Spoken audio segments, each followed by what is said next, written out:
தேவனுக்கு மகிமை உண்டாவதாக. சங்கீதம் 35ஆம் அதிகாரம் 28 வாக்கியங்களை கொண்டுள்ளது. அதை நாம் பகுதி பகுதியாக வாசித்து கொள்ளலாம்.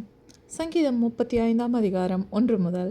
கர்த்தாவே, நீர் என் வழக்காளியோடைய வழக்காடி என்னோடு யுத்தம் பண்ணுகிறவர்களோட யுத்தம் பண்ணும்.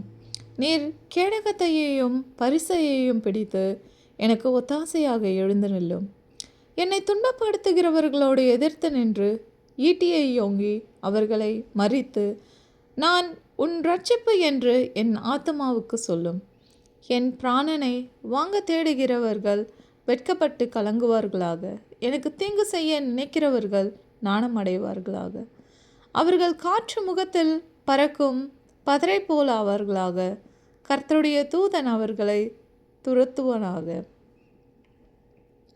அவர்களுடைய வழி இருளும் சறுக்கலுமாய் இருப்பதாக.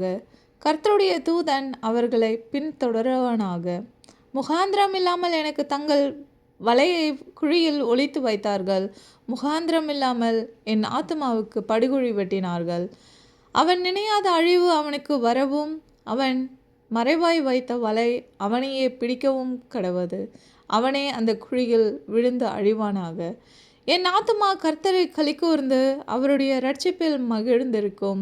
சிறுமைப்பட்டவனை அவனிலும் பலவானுடைய கைக்கும், சிறுமையும் எளிமையுமானவனை கொள்ளையிடுகிறவனுடைய கைக்கும் தப்புவிக்கிற உமக்கொப்பானவர் யார்?